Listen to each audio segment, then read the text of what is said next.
So for those of you whom I know, hello. And for those of you I've not met, hello, I'm Kirsten.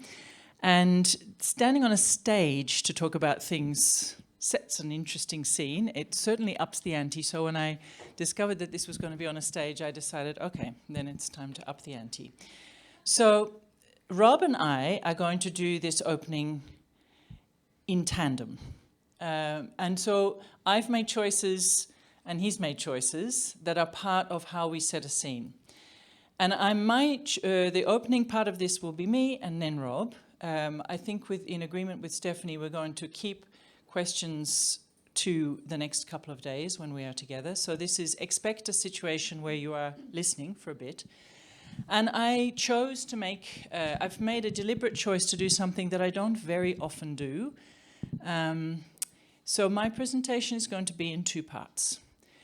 And I ask now for forgiveness that the first part is what we know, but it is leveraging perhaps the magpie nature of somebody who works in an organization that has its fingers in many, many different contexts and places of the world. And so I gather as a magpie pieces of information. So what I chose to do was put together those pieces of information into one collective whole. And that is very much a whole responding to a situation of a world beyond 1.5. And the second part of what I want to talk about is think of it as acupuncture points, ways of thinking about pressure points in this system. But mostly what I wanted to do was create a frame for the time that we spend together, looking at the question of resilience. Because I think now, in this year, after the 6 months that we've had, really taking stock of what we are facing and what we are engaging with and what resilience means in that context starts to be extraordinarily important. And our pressure points and the way we design and the way we think is going to have to really level up to the order and the scale of the problem and its dimensions. So my forgiveness is for setting the tone, at least for the first part, for a set of reflections that are dark. So I want to start with the scene setting on a number of different dimensions. Firstly, that we are, in fact, already beyond 1.5 degrees, and that Europe, of all places, in this remarkable picture postcard, perfect Switzerland on a way too hot June, already the fastest warming continent. And that means that we are dealing with a circumstance which requires us to understand this kind of shape. And I will come back to this shape because my request to all of us as we think about the time we spend together is how to imagine designing for that shape of change. And change not only with respect to decarbonization, but also change with respect to resilience and adaptation. That shape of change is nothing that we have experienced in our collective lifetimes, other than in the experience of extreme conflict. And here we are called as designers, as makers and shapers of that shape of change. So the pieces of the puzzle that I wanted to put together, where we are right now puts us at a scenario that is significantly worse than where we are now. 2 degrees by 2040, 3 degrees by the end of the century. The 2 degrees by 2040 is not really alterable anymore. There are too many lock-ins, there are too many feedback loops, so we are actually at 2 degrees by 2040. 3 degrees by the end of the century depends very much on our capacity to work with that shape. But 2 degrees by 2040 requires us to change fairly fundamentally our understanding of what is at stake. Then we know that we are not only dealing with the question of warming and everything that comes with it. We have planetary boundaries, many of which are already well beyond in transgression. And you may have seen the work that Johan Rockström launched in Davos this year to create a kind of global planetary health check so that we start to literally feed in from across the entire ecological planetary system our understanding of what that looks like. But more problematically, we are beginning to notice that the natural order of systems that absorb carbon, excess carbon, are no longer functioning the way they have been functioning for decades or for centuries.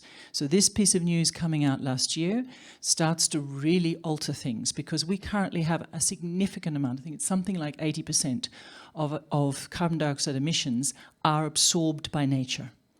The minute that nature stops absorbing that, we are in an exponentially greater uptick of warming than we have so far modelled, which means we are now finally actually having conversations that are no longer around the theory of what happens if the North Atlantic Oscillation transforms, but beginning to comprehend the need to model what that does, not if, but when and how, and what do we understand about it. We know from several years back, this was a picture that the UN put together, this is a copy of it, of what happens at 4 degrees. And on this map, you see the green areas are areas that are capable of producing food. Look at where they are. And look at what is happening in the world right now, where those areas are. The yellow areas are uninhabitable. They are being used for solar energy array. The UN's assumption when this image was produced was that the green areas would need to be ring-fenced as global food commons in order to allow humanity, in whatever population size, to survive. So we are looking at something that begins to have us understand, what does 2 degrees by 2040 look like? What does 3 degrees by the end of the century possibly look like? And the reason why I'm coming back to that is not to act as a doomsday, it's to ask us, are we designing for this? Because when I see what comes over my desk in the proposals for building infrastructure, for transport, for cooling, it is not designed for this. It is designed for something relevant to the last 50 years. And we are not in the last 50 years. So I wanted to then bring out, what are those pieces of that puzzle? What do we need to understand that we are designing for? Heat. And in particular when it comes to cities. And we know, in particular, that resource-strapped cities in the global majority, cities where there are extremes of exposure, where there are extremes of infrastructure challenges, are most effective. We also know, I don't know whether you know, 45 degrees centigrade, most air conditioners collapse. If they're required to run sustained at 45 degrees of ambient temperature for a long time, they crash. We haven't designed air conditioners for the world in which we're living. Heat, water. The Greenland ice sheet pretty much now is gone. It's not refreezing sufficiently fast, which means that if you take the work of David King, that translates into 6 meters of sea level rise. 6 meters of sea level rise takes out at least one of the major food baskets across the world, starting with, say, Vietnam and Indonesia. So rice. We have 3 staple crops, rice, maize, and wheat, that sustain human civilization. Broadly, the majority. 6 meters of sea level rise changes an awful lot. Are we designing for this? We haven't really thought about what happens when we start to lose one or more of those crops. There is a research unit in Mexico called CIMMYT, which researches crop diseases. 5 years ago, they were only 6 months ahead of crop diseases that are climate change driven. So they are mutating seed so that it resists diseases coming through that are climate change intensified. And that window of 6 months is getting now really close to 1 month. The problem being that then that means they just are not in time to stop one or more major breadbasket crop going. I will go a little bit darker. The work of Jacqueline McGlade. So again, I'm collecting pieces of information. The work of Jacqueline McGlade, the multi-year studies that she did on the relationship between the formation of the human brain and systematic malnutrition. If you are malnourished, or at least what her research showed, that if you are malnourished between the ages of 0 and 12, in a sustained way, the human brain doesn't grow the part of the human brain, the hippocamp, that connects the 2 lobes. It's the part of our brains responsible for affiliative responses, responses that mean that when we encounter crisis or tension, we tend to bond together to survive. And she correlated that then with the decades in which the so-called African uprisings, with guys running around in submachine guns and jeeps, so-called democracy uprising, and she said, no, this, if you start to play it through, is the reactions of people who do not have an affiliative response physically in their ways of being able to respond. If you come back to where we are in terms of numbers and temperature, one of the things we should probably be investing the most in is basic nutrition. Universal basic dividend, universal basic meals, so that we have enough of our own hardware capable of staying stable enough, capable of teaming up and looking after ourselves in a mode of solidarity. We know that the other problem of this, the less dramatic alternative, is that higher levels of carbon dioxide in plants, in theory, should create higher levels of photosynthesis and therefore, in theory, more productive plants. Unfortunately, no, higher levels of carbon dioxide triggers plants into creating and storing higher levels of sugar, not that dissimilar to what happens to human bodies. What that means is that we are creating plants that are effectively becoming junk food. Those three staple crops have higher and higher level sugars. That affects our human health in many, many ways, diabetes, obesity, and so on. We know that we have a number of extreme changes in disease, in the movement of species, of insects, of diseases that are traveling around the world and are shifting as a result of this. And most of the work being done on resilience is not really pulling together the entire fields of nutrition, mental health, physical health, diets, disease, the ways in which we think about responses, drug responses, genetic or chemically produced responses, resiliency to infrastructure and so on. That whole nexus area, Stephanie talked about nodes and complex systems. We haven't really started to pull this together as a set of nexus areas that we need to bring together. This is Valencia. Valencia is going to cost northwards of 10 billion, one town in 1 year. This is up the road. We are now also needing to think about the stability of the financial system that we're in. If you start to have in countries across the world more than one Valencia incident every single year, we run out of fiscal room. We simply don't have the money to repair it.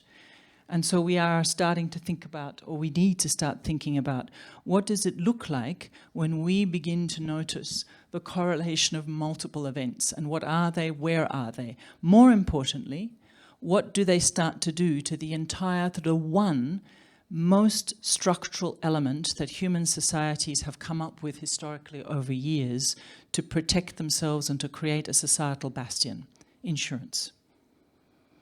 Whether it's high-end financial, hardcore, stock market level insurance, or it's mutual insurance of people coming together and putting money into a pot to help each other out when things are difficult, the whole spectrum, it is our historically most effective technology, financial technology, for ensuring some form of stability and of the possibility that things can progress and not collapse.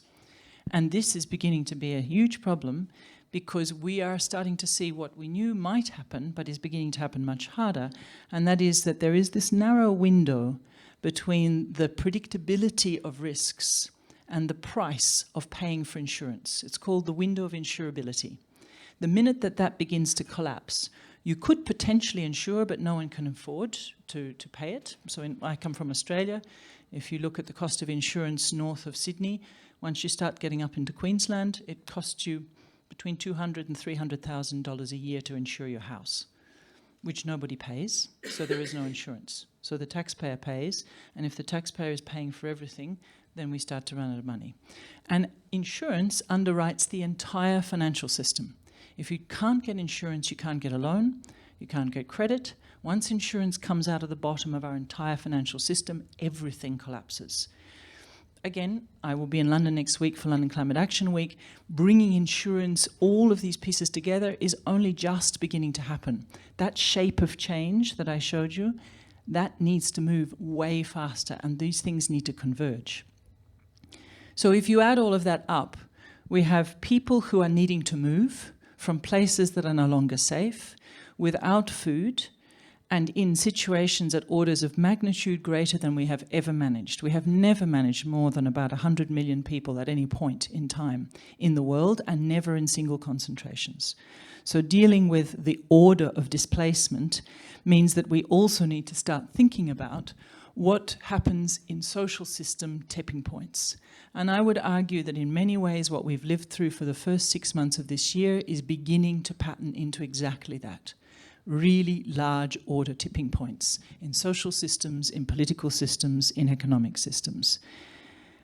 The challenge is that it shuts down our window of resilience. If you compare insurability to resilience and adaptation responses, what I'm describing is a shrinking window where not just the time is running out, but the space to come up with effective solutions that can actually create or sustain prosperous, beautiful, just, resilient places.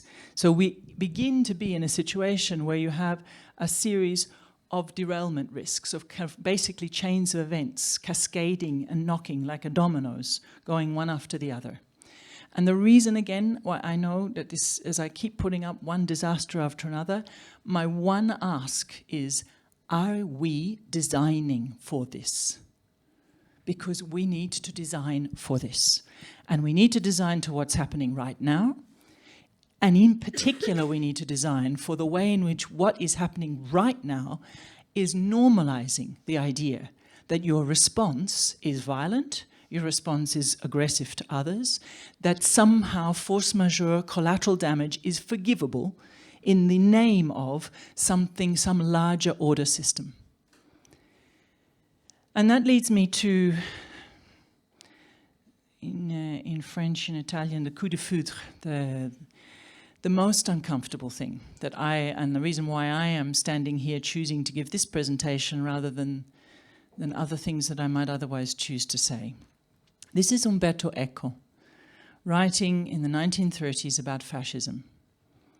I'm going to swap the image. The text remains the same. And many of the things that were there are very, very similar, including the insistence on making everything simple, on cutting out all of the complexity, the complicatedness, the nuance, words with more syllables than Vegemite, anything that requires you to stop thinking or to stop feeling challenged by something uncomfortable and different, to simplify, to reduce, to cut down to memes that make it possible to trade in memes. Now, I want to introduce a couple of elements with the next 3 slides that come from something that happened to me 1 month ago, which again, now that I have done my homework and a bit more research, I probably should have been better prepared for, since it's all in the public domain. But I was sitting in a room a month ago listening to a billionaire who was in a room of billionaires, was a room of Europe's largest tech founders, listening to a billionaire who described himself from the beginning as saying, I'm in business with the Trump family, I'm a close friend of Scott Bessent, I'm in and out of Washington all the time, I know these people, I rate them, I consider this to be one of the smartest US administrations that the US has had for decades, and I'm happy to explain what they're planning to do. And he did explain what they're planning to do, and I registered several things from that. One is that most of what we are currently tangled up about, worried about, and paralyzed about is a smokescreen. Secondly, that a large part of what is afoot has less to do with this man and much more to do with this man, and has a hell of a lot more to do, in fact, with the 2 men who are behind this man and what he had to say in Munich and why he had to say that in Munich, which are Peter Thiel and Elon Musk, and in particular this thing that I've highlighted here. What the essence of what I listened to was an account of a decision to, and I'm going to quote now, to ensure that at this point in history, which is, quote unquote, the last moment in history for the Occident to assert its supremacy over the world and to dominate, which is a domination play focused exclusively on data and on AI, on the control of data and on the control of artificial general intelligence. And for that to happen, the US, the Occident, and Europe with it, hence this particular speech, needs to stop the dilution of blood with respect to Islam and China. Low and quote unquote, low-level immigrant people are not going to win the war of AI, and we have to win this war now in the next 10 years because everything else is irrelevant. Once we've won that war, we solve for climate, we solve for everything else. One of the things that I remember really then kind of doing my homework to understand, okay, yes, I've been reading myself about everything to do with Teal, civilization wars, AI, and so on. But this degree of organized moves over multiple decades, this degree of putting yourself in power in a sequence and in a way, this degree of raising up enough dust and enough powder, enough chaos to ensure that most of the world is locked into a paralysis around that while you can get on with ripping out all the checks and balances that give you access to the resources you need. What is that really doing? What is its interpretation of humanity? And then starting to look at people who are beginning to play out. So what does that do? How does this happen? I'm putting this up as a reference simply to take a look at it. So I want to come to the question then of cities and urban resilience and the topic of this forum. It is not a coincidence that the US administration is doing a deal with Saudi Arabia. If you don't know this, it's the Line. It's the big project of Mohammed bin Salman in Saudi Arabia, called the NEOM project, as one of the ways in which you think about an urban future in a technocratic, tech-dominated humanity, not as 8 billion people, but humanity as the human-enhanced, augmented extract of humanity that is wired into and capable of controlling through an Occidental world. And its counterpoint is this: massive UN cities, tent cities, refugee cities. If you think about red pill, blue pill, which one do you want? The question that I wanted to open this forum with is, how do we steer out of this default future?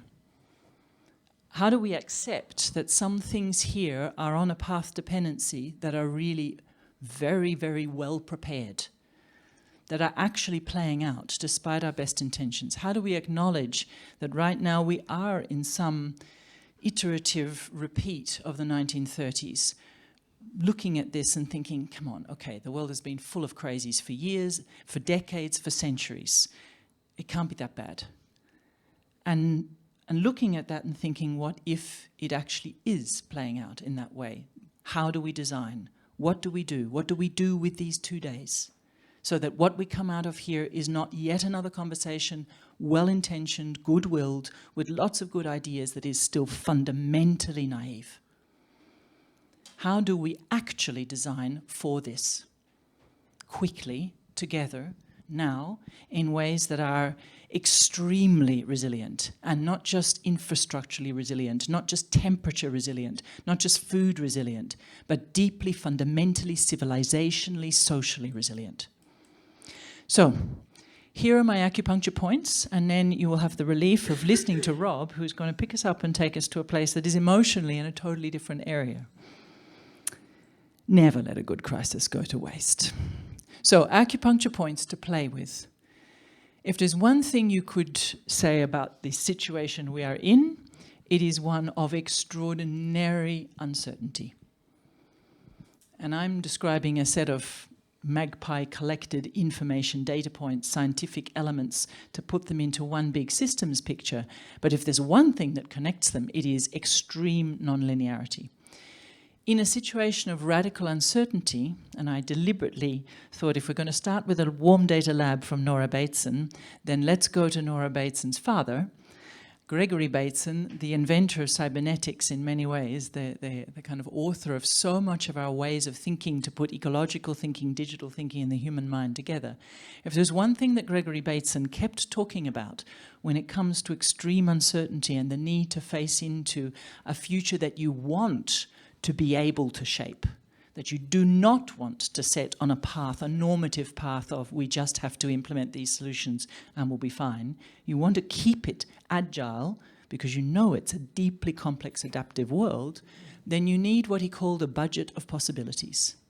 Multiple possible options, multiple possibilities that you are playing with all of the time. So when we design, We need to be careful not to design for the one thing we think is the answer, but the hundreds of things that just might get us into that curve. Which means we're going to need to think biologically, ecologically. Biomimicry needs to get off academic shelves, off niche corners, off small subcategories of subcategories, and into an absolute mainstream of how we do everything.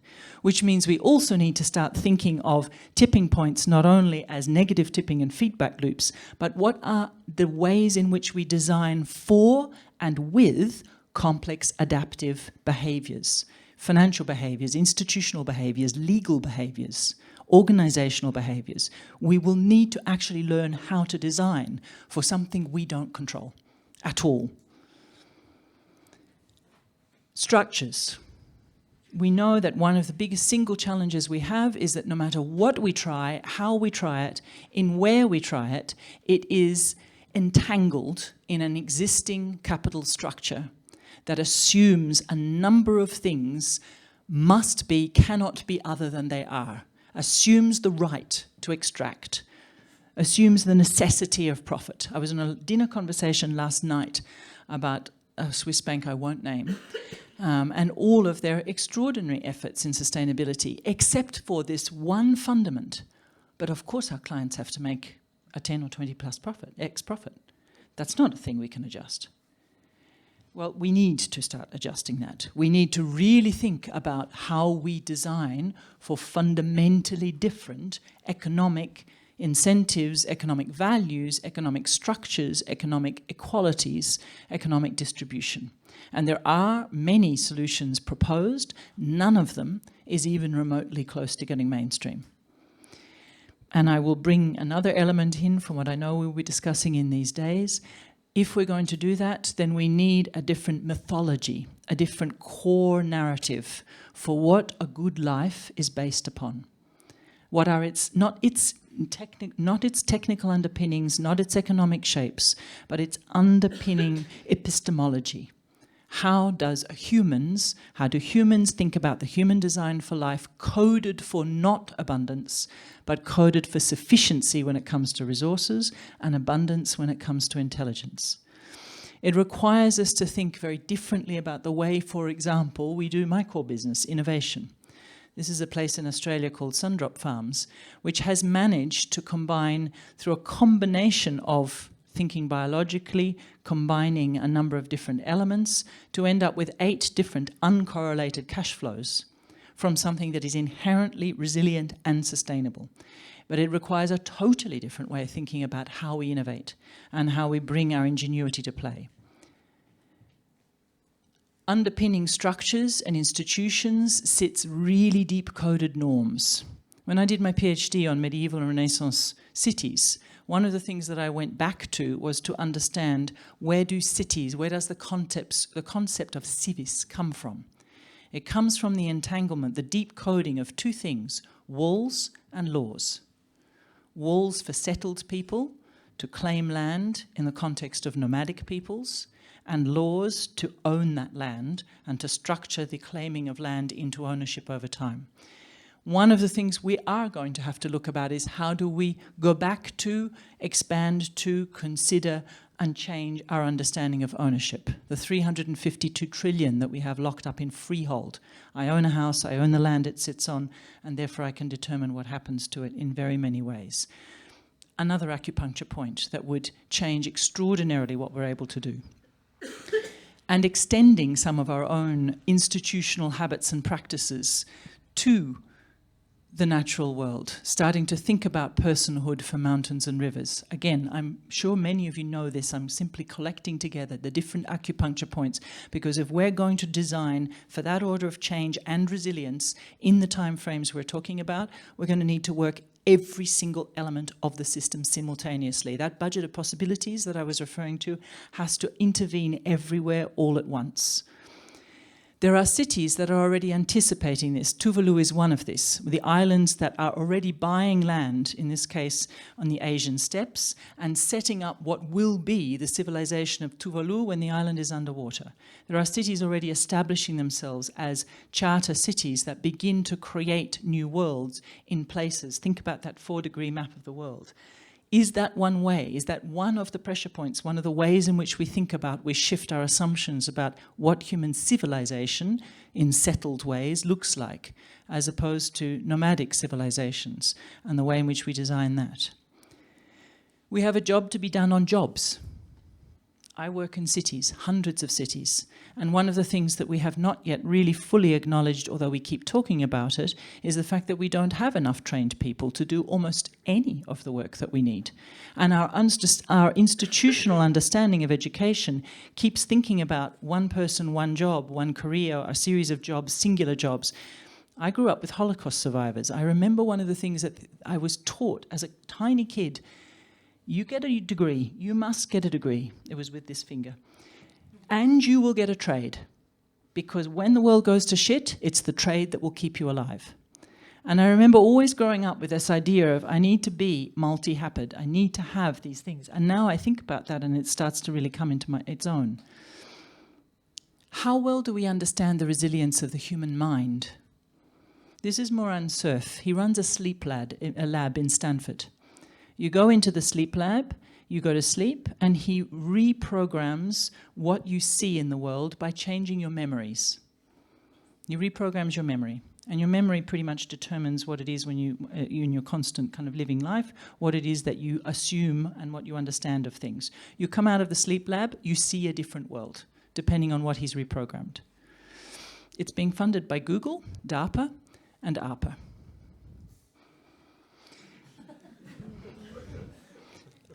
It does open up, though, a serious set of questions around brain chemistry. What if we were to run oxytocin through the air conditioners in every COP, in every London Climate Action Week, in every New York Climate Action Week? What if we chemically started to get ourselves to think about affiliation, adaptation, care differently? We may really need to think about that, not leave that off the table. How do we start to understand how humans show up? How do we begin to embrace ways of being? How do we start to change our core capability requirements, our ways of training ourselves, our ways of thinking what we ask of ourselves? This is Italo Calvino's 6 Memos for the Next Millennium, his ways of describing what he thought were dispositions, qualities, capabilities, mindsets that the world would need going forward. We have some of them in the Inner Development Goals brewing, but again, not mainstream, and still sitting in disconnected places. If we're going to talk about resilience in the greatest concentrations of human population anywhere on the planet in cities, we are going to have to start designing for the situational contexts, the places, the spaces that code us, that shape our behavior, that think about us. We're going to have to start thinking about how we design for humans, with humans, and by humans in those spaces. And that leads me to someone like Leif Edvinsson. He used to be the head of intellectual capital at Skandia. I met him years and years and years ago when I was working in Generali, trying to worry about how do I get insurance, extraordinarily conservative business, to think about changing its idea of innovation. And he had been doing research on the economics of transformation and managerial and change for organizations. And he said, you know what, if you take a Boston matrix, a 2x2, and you basically on one axis you take risk appetite, and the other axis you take age, you get a perfect smile curve. People in their 20s and people in their 60s and 70s have absolutely no problem changing the world. The problem is that every business and every city and every region has people doing decision-making jobs who are sitting at the bottom of that smile curve, who are in their 40s and 50s or 30s, who are living life like this because they've got mortgages and school fees and families to deal with. He said, so if you actually pay for those people to take a 10-year sabbatical, go and get a Harley Davidson, run the Andes, and you put into their jobs that are decision-making with resources, job shares between the 20-somethings and the 60-somethings, then you'll get change. I went off to the board of Generali and said, I have just heard this extraordinary thing, let's do that. It didn't go so well, but it's still sitting with me. And that leads me to this notion, this is what you will all know of theory U, Otto Scharmer, the notion of the soil, the social soil on which we work. And the reason why I wanted to bring that up is it's okay for me to talk about all of these kind of chemical interventions, resiliency, mindsets, frameworks for human development. If we're going to think about changing human consciousness to be able to exist in the worlds that we're facing and designing human consciousness for that world, we're going to have to start thinking about literally the soil in which we grow ourselves. Mental, emotional, institutional, epistemological, the ways in which we understand what are we building in informal communities, formal communities. How are we coding buildings? How are we coding cities? How are we making them into places where this kind of way of knowing the world is embedded in every single way? And that means we need to start coming to the very, very core of our identities, the narratives, the stories we tell ourselves about who we are in relationship to the world. And in particular, that story. The story of being somehow in a position of being, having the right, being able to decide what happens to the world that is not us. That story requires us to fundamentally shift some of the most important, and I know Rob will pick up on this, technology of all time, which are the storytelling, the stories that really move cultures, nations, peoples over decades. But one thing that I would want to bring into that as we think about how are we going to design for resilience is understanding ourselves, understanding what it means to be human with compassion. We will need to create catharsis and grief, create space for grieving, because we are already having to let go of things that we grew up with, that we love, that are attached with nostalgia and wishful thinking and a sense of what really is beautiful in the world. The idea of giving up on eating meat as much as we have, the idea of giving up on the freedom of being in a car on your own, the idea of giving up of living in a space with lots of green around. Maybe we don't need to, maybe we do, but we're certainly going to need to start designing for our own emotional patterns and our emotional needs. And that means capturing our imaginations, really fundamentally capturing our imaginations around choice. Red pill, blue pill, this is Paris. I came across this guy in Change Now, extraordinary, interesting. He has been doing, it's not AI enabled, he's literally been doing photomontage, huge books and installations to help people think about, these are your choices. You have choices, but these choices have outcomes. This is where these choices take you. And I was reminded when I thought back of that, of something that is centuries old. There are plenty of places in the world, and in Europe in particular, where there were large-scale depictions of the choices you were making and enacting on a daily basis. This is Siena in the 1300s, just before the Black Plague. This is Siena painting a picture in a room where governors, all of the decision-making system in Siena sat in audience and had people coming in to petition. This is the picture of a city governed according to common good, with all of the mechanical arts and trades, the countryside in balance, in harmony, and a little figure up there explaining this is what you get if you abide by these kinds of rules. And this is a whole piece here, an allegory around justice and a cord that is being held by every single citizen of no matter what degree coming up to the city of Siena itself. And on the other side of the wall is the alternative. This is what you get: tyranny, war, destruction, chaos, instability, breakdown. And I am thinking about, what did we know once upon a time about the importance of helping ourselves as a species see, feel, and think simultaneously about our choices on a daily basis, enacted as a context in which we do things in cities?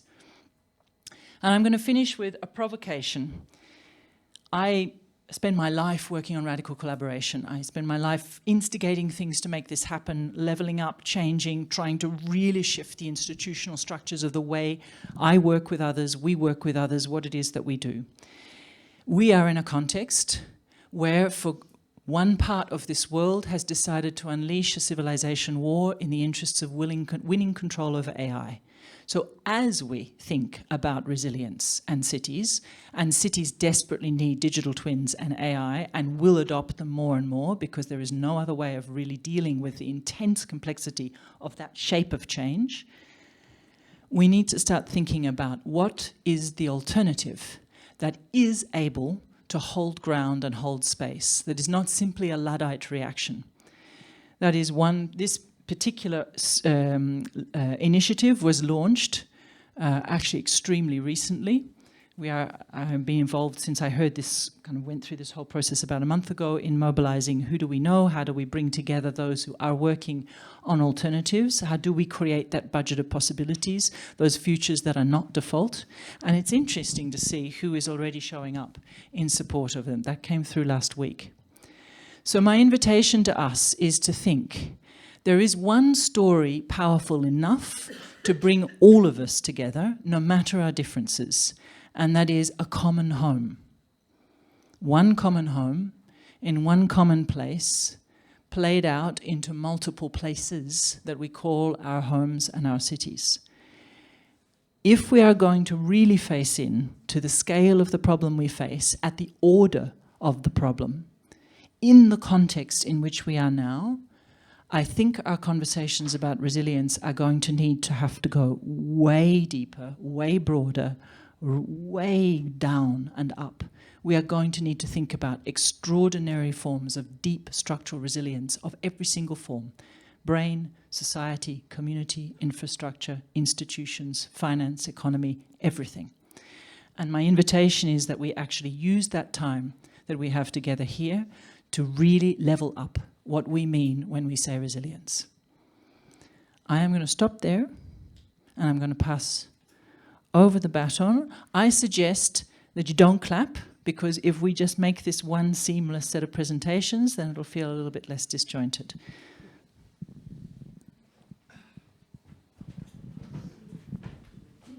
Thank you.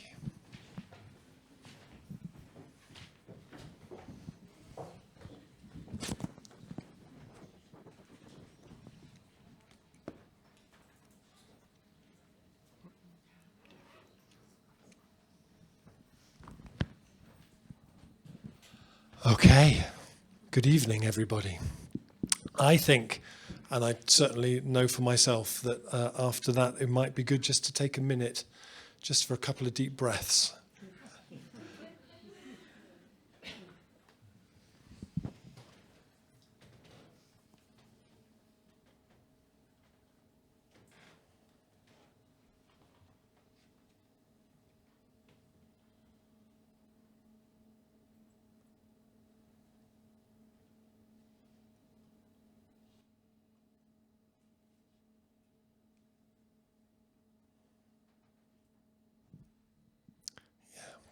Thank you, Kirsten. I sometimes go to citizens' assemblies as a speaker at citizens' assemblies, and I can always tell that when they're doing a citizens' assembly and they've done the bit about climate change, but when it hasn't been done properly. And there's a difference between that. I went to one in Oxford, and everybody was sitting around a table saying, so should we look at Oxford being zero carbon by 2030, 2040 or 2050? As if they were saying, so should Barcelona sign Messi or Ronaldo? And I thought, no one around this table has gone home and not been able to sleep, had a dark night of the soul. And I think we've just had a very powerful dark night of the soul there in terms of this is where we're at. And so I'm going to introduce a few ideas and some of the work that I've been doing around this space. And I want to come back to that thing that Kirsten was saying about how do we do that line that goes like that. So I appreciate there may be many of you who've never heard of me before and don't know who I am and why I'm here. So I just want to give a little bit of context. So I had my climate change dark night of the soul in about 2004. And then I always had this sense that, there's all those things that at the time we were told that we should all be doing as individuals, changing our light bulbs, driving a bit slower, all that sort of stuff. And then there's all the stuff over here that that governments need to do. And there was that big bit in the middle, which was, well, what can we do with the people where we are, on the streets, where we live, in our neighborhoods, if we can mobilize those people, what we're passionate about, find the ways to really engage people. And that started out in my own town, which is a place called Totnes in the southwest of England. And we called it the transition movement. And it was really, someone once called it hope with its sleeves rolled up, which I really like. Like, it was about what can we do with a sense of positivity, a sense of a sort of can-do kind of a spirit. And we started it in my town thinking, maybe it might work here. Wouldn't that be nice? Within about 5 years, it had spread to 50 countries, thousands of places. Some of you, I've already had a few people come up and said, oh, hi, there's transition in my town, transition in my city. It's that bit about what can we do where we are. And I tend to just sort of travel around. I never fly, so my radius is as far as I can get on the train. But actually, we set up a movement in 50 countries without flying to visit all those places. It's entirely possible.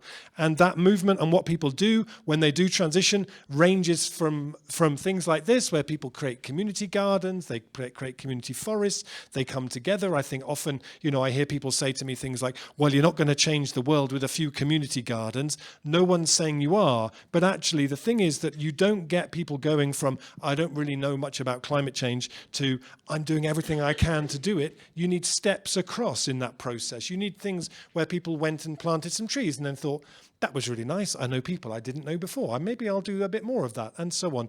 And that's how we bring people in. Through to community energy companies, communities forming their own energy companies. Some of those now in the UK have raised 15, 16 million pounds of investment from local people to install renewable energy across their community. This is a process of people not waiting for permission. This is about people realizing there is no cavalry coming riding to the rescue. We are that cavalry. Through to the most ambitious things like in Liège in Belgium, the Ceinture Alimentaire, the Liège food belt, which started in 2014 with 5 people around a table with a question. They said, what if in a generation's time, the majority of food eaten in Liège came from the land closest to Liège?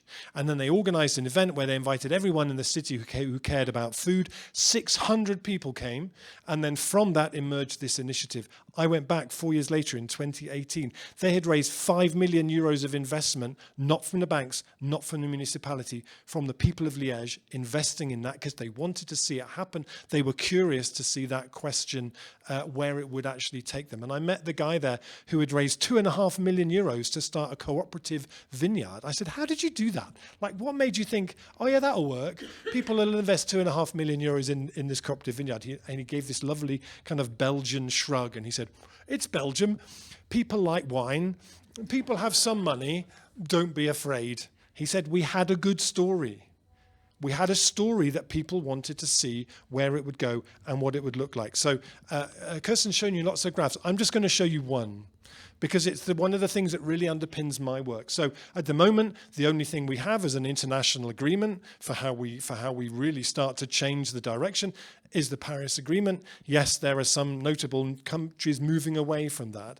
And I sometimes get, people will say to me, oh, Rob, you're very utopian. They don't normally say that as a term of endearment. It's like slightly patronizing, kind of, oh, that's very utopian. No, that's never going to happen. I'm not really interested in utopias because they're too far out and they don't really mean anything. And I'm particularly not interested in dystopias because we are awash with dystopias, whether we are eradicated by zombies or diseases or aliens or whatever it is. We've got millions and millions of those things. What interests me with this is that if we were on target to get to where we needed to get to, it means that we would need to have cut emissions in half in the next 6-7 years. And that's the bit that intrigues me. What would it feel like to live in a world where that was happening?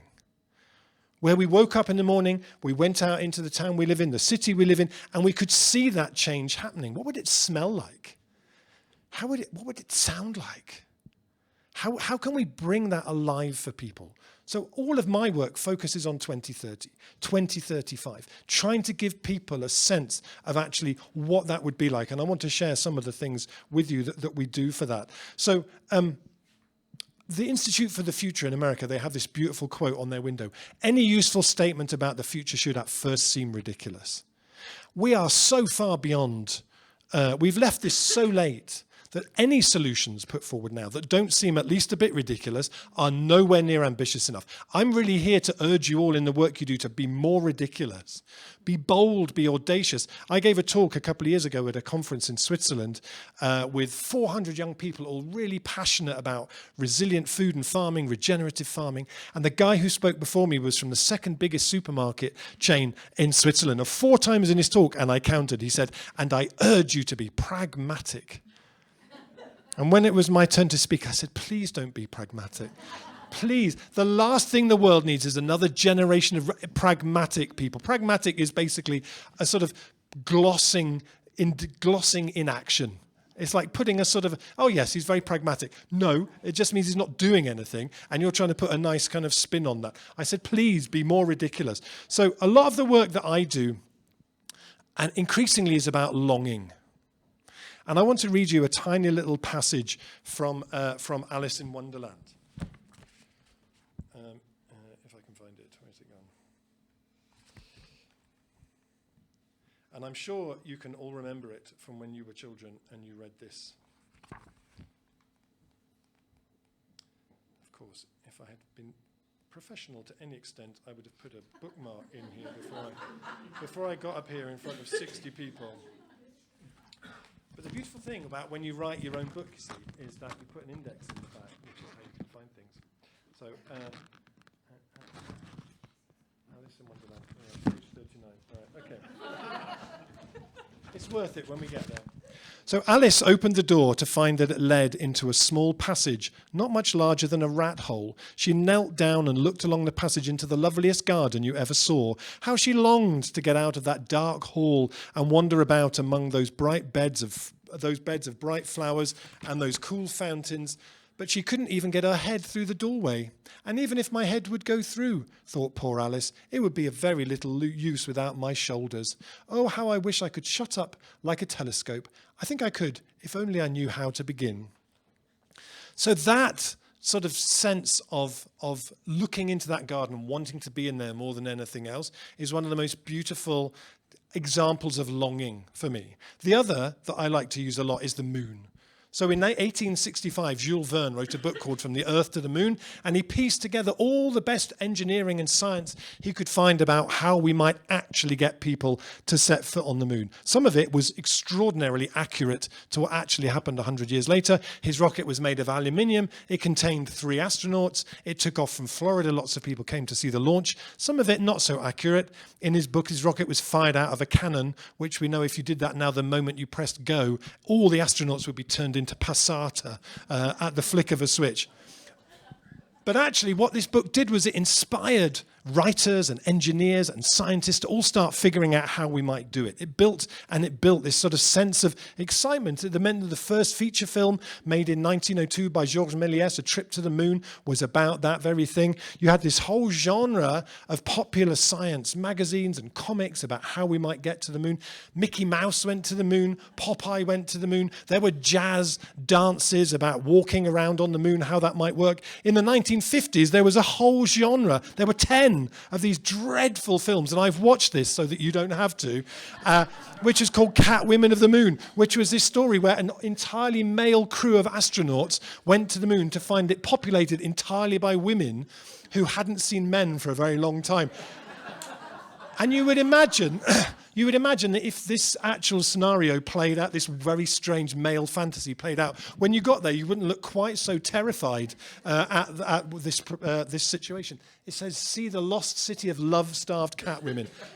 Absolute garbage. But the point is, in our culture, the longing was building. It was in stories. It was in films. It was, of course, very famously in Tintin, went to the moon. We all grew up, there was those older ones, people here, grew up with these stories about going to the moon. It meant that in 1963, when JFK announced we will go to the moon, not because it's easy, but because it's hard, standing in front of a man trying very hard not to sneeze. It meant that we then did it within 6 years. The average age of the people who got us there was 28. And I read a thing that said one of the reasons they chose such a young team was because they'd never experienced failure. It meant that then in 1969, when Neil Armstrong actually landed on the moon, Hergé made a cartoon for the New York Times of Tintin and his friends welcoming him to the moon. "Welcome to the moon, Mr. Armstrong." because we'd already been there thousands and thousands of times. The stories went first.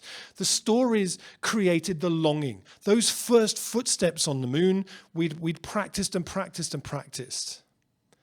We don't have 100 years to do that when it comes to the climate and ecological crisis. But I think the same principle still applies, that we have to cultivate the longing that involves bringing that, helping people to fall in love with the future that we could create. When I was writing the book, I spoke to Peter Kalmus, amazing climate scientist in the United States, one of those extraordinary climate scientists who say it's not enough anymore for us just to publish papers.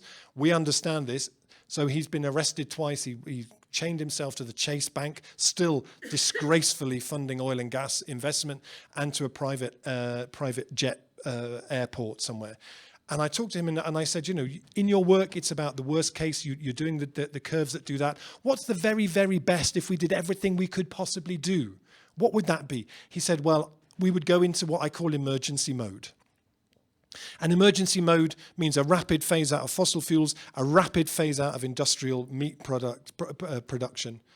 I said, that's brilliant, but it's an awful name for it. Couldn't we call it something else? Couldn't we call it like delicious opportunity mode or something? I don't know. Maybe by the end of these 2 days, we'll come up with better names for it. But emergency mode is a rubbish name for it. So this is where I live. This is in Totnes in Devon, as I mentioned before, where the transition movement started. And so the way that we have been working very, very hard on this idea of accelerating the cultivation of longing, building superpower tools for the nurturing of longing, is that we have embarked on and succeeded, my friends, I'm very proud to tell you, in building the world's first actual, fully functioning time machine. Ooh, I think that deserves an ooh. Well, thank you. You're too kind. If I don't win the Nobel Prize this year, I'm going to be really, really put out. So this is my colleague, Mr. Kit, and we regularly take journeys into that 2030 that was the result of us doing everything we could have possibly done. And we go there to document it. We think, well, if you could come back from that future and bring photos and sound recordings and maybe smells and tastes and mementos to say, look, we've been there. It's extraordinary. There are many, many threads, quantum threads from the present into the future. One of my heroes, Rashida Phillips, who I'll talk a bit about later, whenever she writes the word future, she puts an S in a bracket at the end.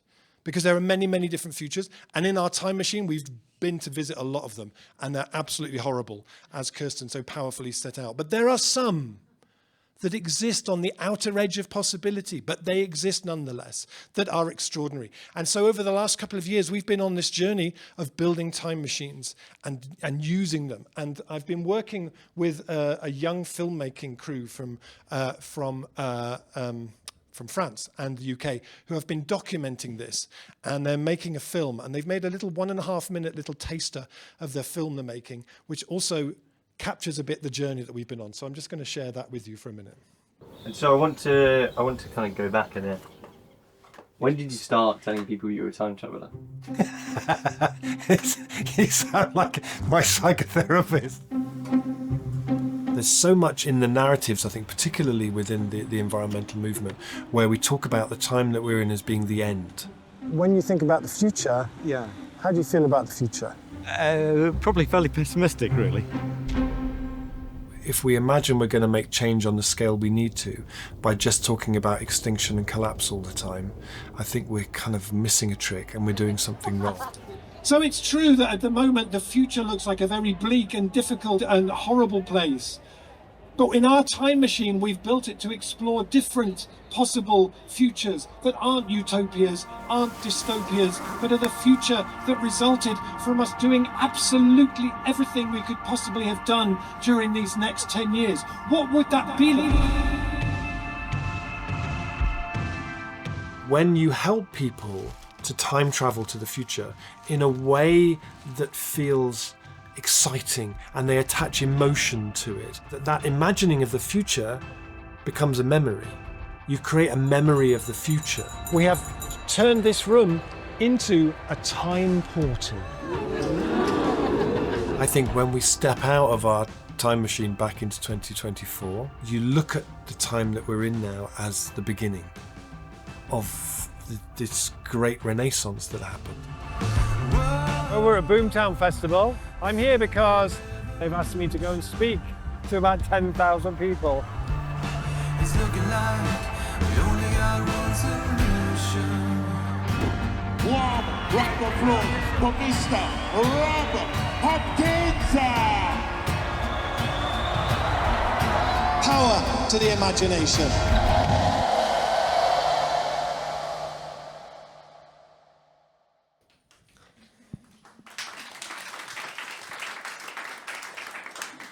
Thank you, thank you. And you might have wondered what that little badge was on our on the suit. This is the very famous climate stripes, which show the average year warming. Our thought experiment was, that's a horrible story.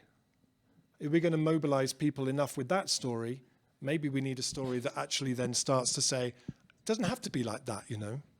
So it's about kind of using images that get people thinking. And often the narrative in the climate movement is like this. And the with Extinction Rebellion, which has been a wonderful thing in lots and lots of ways.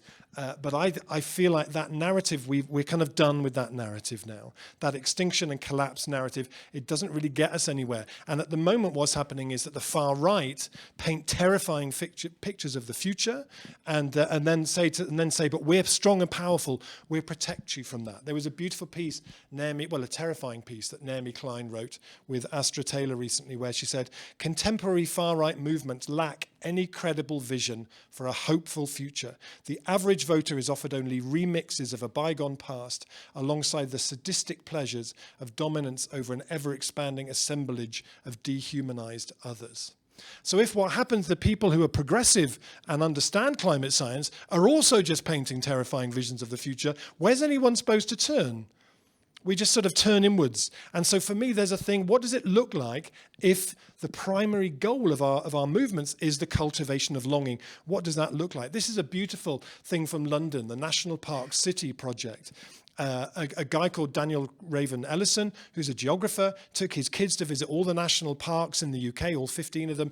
He came back, and being a geographer, he made a map of London, just showing the green bits and the blue bits. And then he did the maths, and he found that actually 49.5% of London is green space and blue space.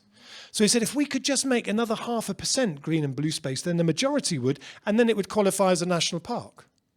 Such a beautiful what-if question. That's 1 square metre for every person in London, right?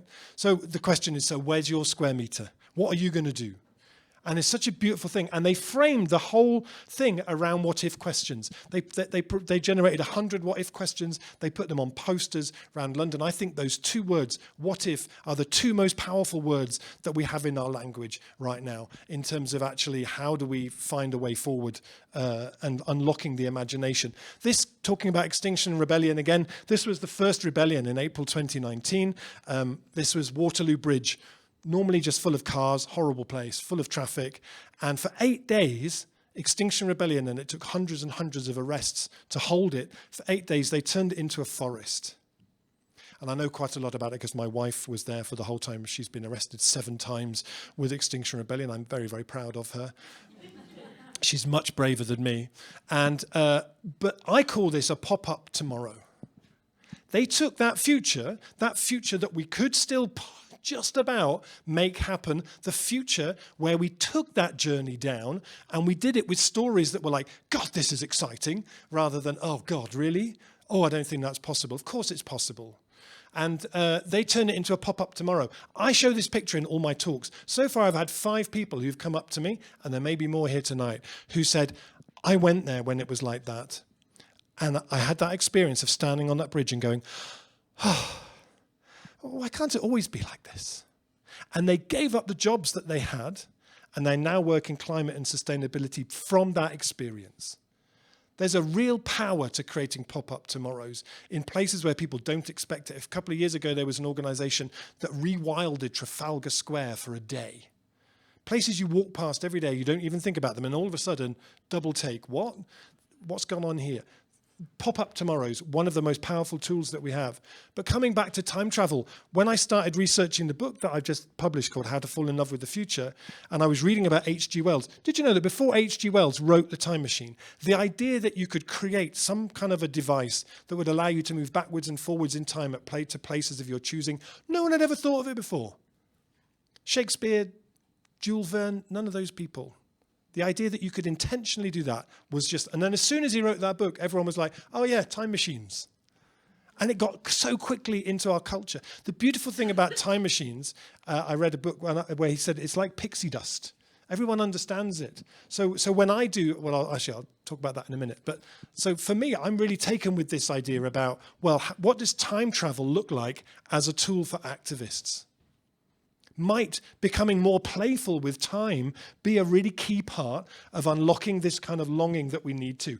These are two of my great heroes, sheroes rather, from Philadelphia, Rashida Phillips and an artist called Moore Mother. And they run a project called Black Quantum Futurism. Check them out. They're doing some of the most fascinating work anywhere. They're working in a very poor neighborhood that's being gentrified very quickly. By day, Rashida is a housing lawyer, and the rest of the time they do black quantum futurism. And they talk about time travel. They talk about different understandings of time as a different approach to collective liberation. They're just fantastic. One of the things they did in their neighborhood was they took over an old cafe and they turned it into what they called a community futures lab. And one of the things they did in there was they collected people's oral futures. They got people to come in and voice and record the dreams, their ideas for the future, what they would like to see. What I love about them is that it's not a joke. They talk about time travel in a very, very serious, playful little twinkle in the eye, but very serious. This is an artist from Canada called Camille Turner, who everybody knows the US, big slave trade in the US. Canada tells a bit of a different story about itself, that it was the nice guy, the safe place people could go to hide, to escape. She did lots of research on the Newfoundland coast, found there was a very active slave trade in Canada. And she found things like this, like an advert for someone offering a reward because their slave had escaped, adverts for slave auctions. And she collects all this material, all this archive material, inventories of slave ships, all this kind of stuff, has it on a table. People are invited to come in and read it. That's really good. That's a good sort of public information awareness thing. This project is called Afronautic Research Labs. And the way that the story goes is that actually whenever you go there are two people who stand in the corner. They are the Afronauts. They have traveled back from the future. So important is this moment in time that they have traveled back from the future to bear witness to this happening. This is Camille Turner on the left, and then she always has somebody different who plays the other role. And I said, what briefing do you give to people to play this role? And she says, I ask them to just be, to represent the fact that there are black people in the future and that the change has come from their actions. And I just think it's beautiful, this idea that we do activism. So much of our activism is stuck in the present. What do we want? When do we want it? Now. No one ever says, when do we want it? Oh, in about 25 years or 200 years ago. This idea that we move between the future and the past and we take people with us on a journey, the future helps us understand the past, that we play around it like that is amazing. This is a young woman in Berlin called Wasima Labic who does work that she calls Muslim Futures. And she works with the Muslim community in Berlin under systemic racism on a daily basis. And she works with them in terms of futures. And she's come up with this term, sensual futuring.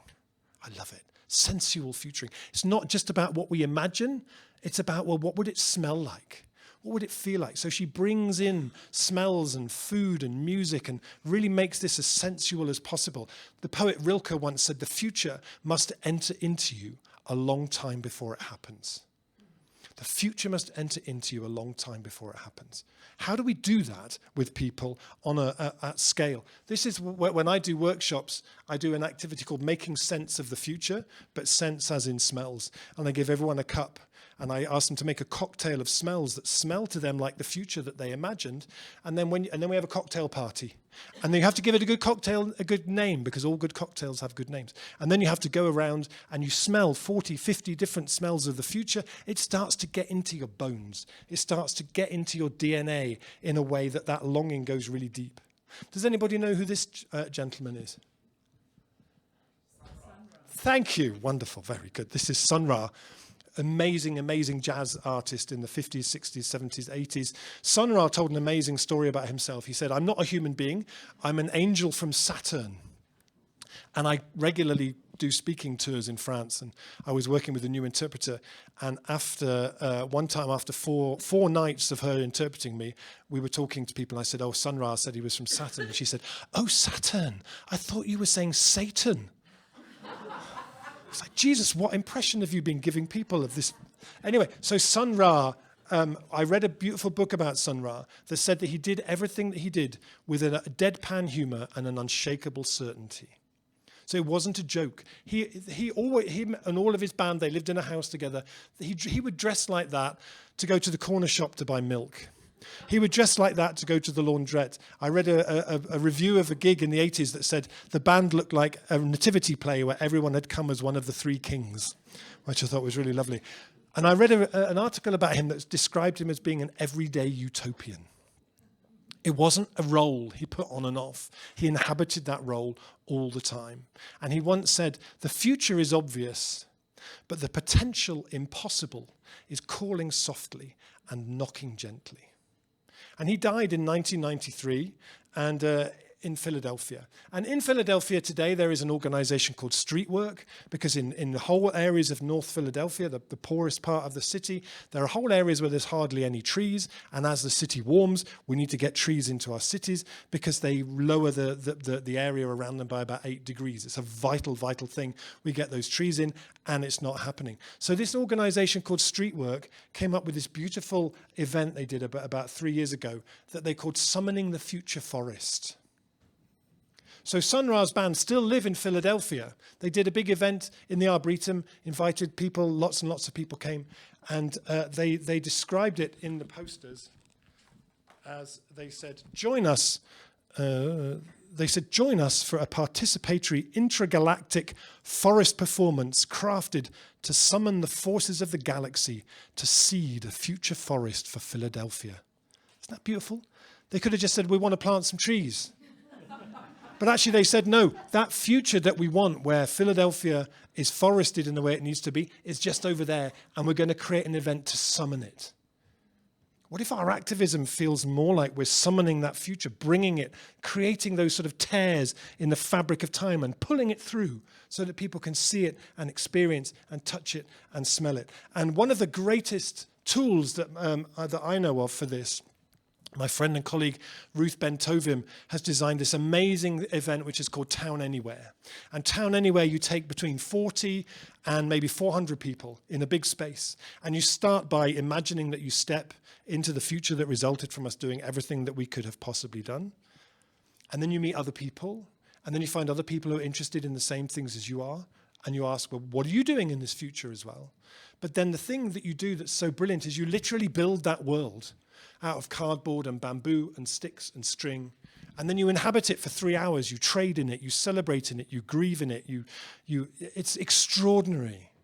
You rehearse the future. To be in a room with 300 adults lost in a play world that you have built, totally believing in this thing, is one of the most powerful, moving things that I've ever been part of. It's extraordinary.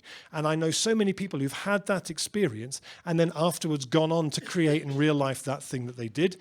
In my town, the first time I did this, I ended up with some people and we created a brewery and a bakery in the same building. I was like, any future worth fighting for is going to have a brewery and a bakery in the same building. I could still tell you the names of the beers that we made, how our training program worked. The next year in my town, we started a brewery. Then we did a big crowdfunder to raise money for it. People said, but what makes you think this is going to work? I said, because I played it. I absolutely know this is going to work because I played it. So I love building time. This is my time machine, very powerful quantum device. The original time machine that we built was modeled on the chassis of an old bus. But then after Brexit, getting an export license for a time machine became very, very complicated. So we had to build like a portable version instead, and that can turn any space into a time machine. But in the role that I have where I do this work around time, I'm in this very strange position where people send me pictures of time machines that they have built. Someone sent me this the other day. But the beautiful thing about time travel, right, is that you can say, this book is a time machine. And no one goes, oh, Rob, come on. Explain the quantum mechanics of how that's actually going to work. People say, cool, where are we going? I feel like it's a huge, untapped resource in this idea of helping people to figure out. This is another person who sent me a picture of the time machine that I'm not sure what the phone is on the side for. I don't know if it's to ring back when you're there if something goes wrong, or I don't know quite what the phone is for. But this idea of building time machines is very interesting. I was a couple of years ago, I was on a podcast with a head teacher from a school in British Columbia, and I was talking about time machines and playing with time. And then a year later, he wrote to me and he said, Rob, after that conversation, I went back to my school, and the last year of the school, 15 to 16-year-olds, we redesigned the whole curriculum so the students spent the whole year in 2040. We didn't talk about what should we do, what should the future of this place be like. They spent the year there, and they explored the food and everything. And then at the end of the year, they rented the biggest hall in their community, and they invited the town to come. And about a quarter of the town population came to this event. They entered through the time tunnel, a very powerful piece of quantum technology here. And then they came into the room where there was art exhibitions from that future. They had leaflets from the different organizations that were started in 2025 by the students that had been key in making that change happen. There was a Ministry of Public Beauty, for example, that started in 2025 that when you look back was pivotal in making that change happen. He said it was such a different experience. And the kids then, there was food as well. They designed a menu of food from the future and explained everything like that. It was just beautiful. And what we're starting to see now with this idea is municipalities starting to build time machines.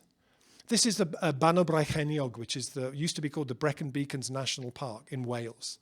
And they wrote, every year every few years, a national park has to do a management plan. What's it going to do?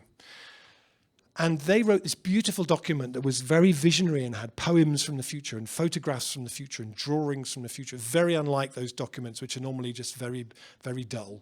And they wrote this amazing document, and then I gave a talk at a conference in Wales. And then 3 months later, there were the two women who wrote this, who were there, got in touch with me and said, Rob, we've built a time machine. I said, what do you mean you've built a time machine?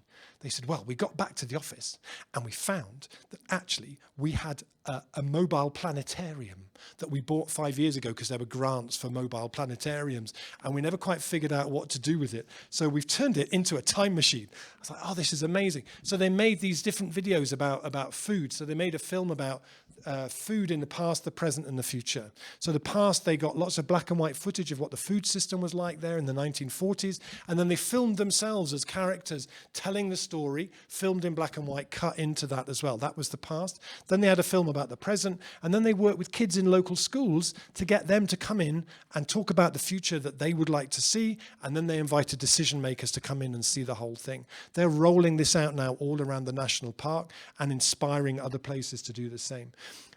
This is an amazing woman in France called Anaïg Plassard, who wanted to start transition in her town, a place in Brittany called Plabanec. And so she was inspired by this, so she had That Means I've Been to the Future, we won, on her sign. And she dressed as a time traveler and went around the town giving out leaflets to come to this event. And it was for a TV program called Return to Plabanec that was on French TV. You might remember last year when there was the elections in France, and in the first round, the far right were in the lead at the end of the first round. And the left, for once, organised and created a thing called the Front Populaire to try and head that off. And she went in her full time travel costume to that with her sign. This picture got in every French newspaper. It went mad online. It got on the TV. And I said to her, why do you think that was? And she said, because I think when there are times when the future feels really dark and really, really scary, to have somebody step through and say, I've just come back from there. We did it, and this is how we did it. Come with me. There's a real kind of power to that, I think. And she's the one who built the time machine with the strange telephone on the side. And she now uses that for all kinds of workshops in the town where she lives. So I just want to just say a few things about things that I'm doing in my own work. So this is, I mentioned before, this is my colleague Kit, and we regularly travel to the future. We've been doing this project called Field Recordings from the Future, where I go to places around Europe that already sound like the future needs to sound like. Bicycle rush hour in Utrecht, car-free neighborhoods in Germany, regenerative farms, landscapes rewilded by beavers. I make recordings there, and then Kit turns them into these beautiful ambient pieces of music, which is being released as a music project next week. And we're also making a comic book about how we built a time machine and traveled to the future, because I think that if Elon Musk and Jeff Bezos hadn't read stupid comic books about going to Mars and had instead read comic books about mushrooms and beavers and taking up pavements and creating green cities, the world might look a little bit different today. So we're starting a bit late for that, but we have a whole generation who need those kind of stories, and they need them now. And we've also been building a time machine, which is an immersive thing that brings together music and video. And I just want to share a little 1-minute video with you from a performance that we did of that very recently to give you a sense of how this works. Welcome to Field Recordings from the Future.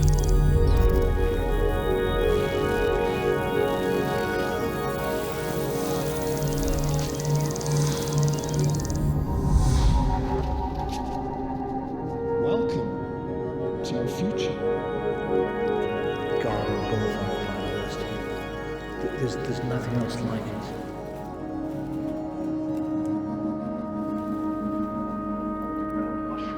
Extraordinary, otherworldly places. And when you see the little mushrooms growing up, it's really satisfying.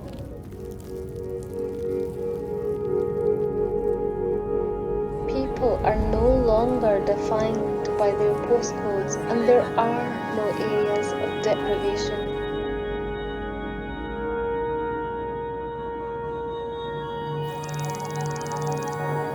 Such incredible cycling infrastructure, so many people. I take a deep breath and inhale crisp, clean, fresh air. This is home, and it's just gorgeous, just gorgeous.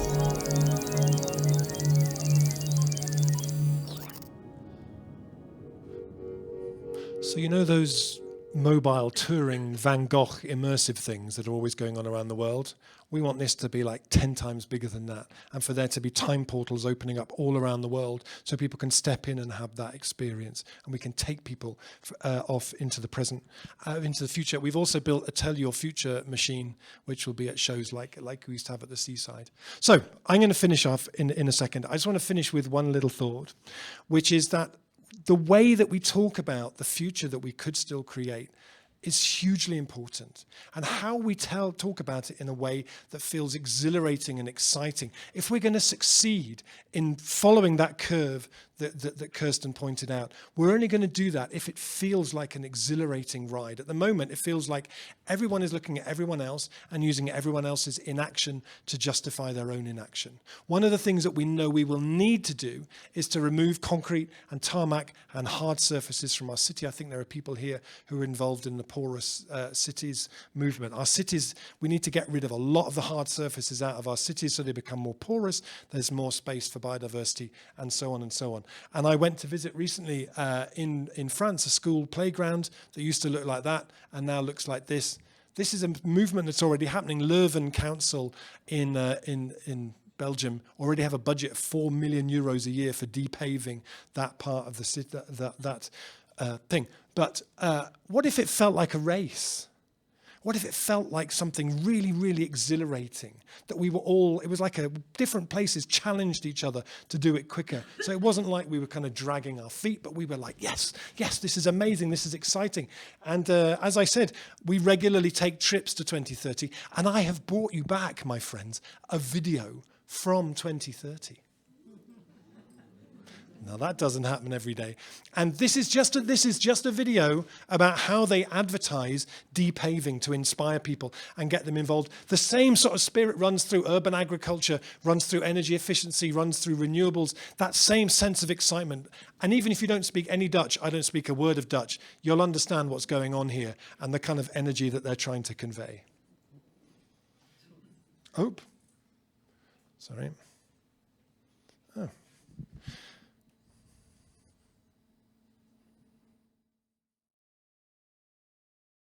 Tegelwippen. Een grensoverschrijdende competitie. Wie wint de gouden gieter? Vlaanderen. Oranje.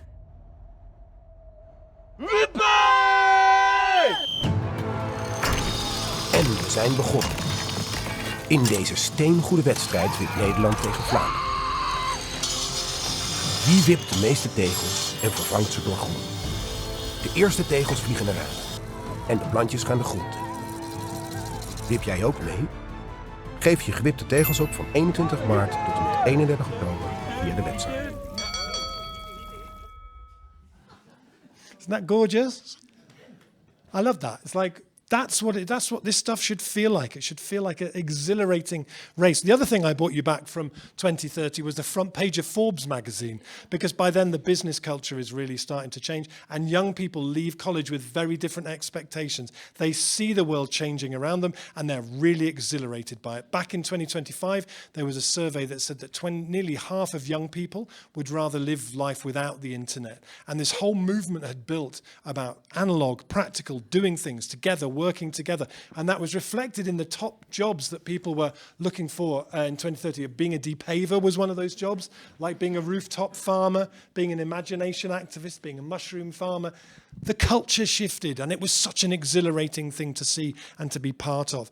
And so many of those inspiring ideas that happened there were kicked off and really flourished after the Klosters Forum in 2025. And the brilliant ideas and networks and connections that came from that really accelerated that and made it happen. So as I said at the beginning, I saw a T-shirt a young woman had on at a Black Lives Matter protest in Washington in 2020. It said, "I've been to the future, we won." It gave me goosebumps. It changed my life. It changed the direction of the activism that I do and how I do it. And I hope maybe it's giving you goosebumps now. And if so, use those goosebumps, because they're a powerful thing that we have. And thank you so much for listening. And before you clap, Kirsten's going to come up on stage, because you're going to be clapping for her too. Kirsten. Thank you very much.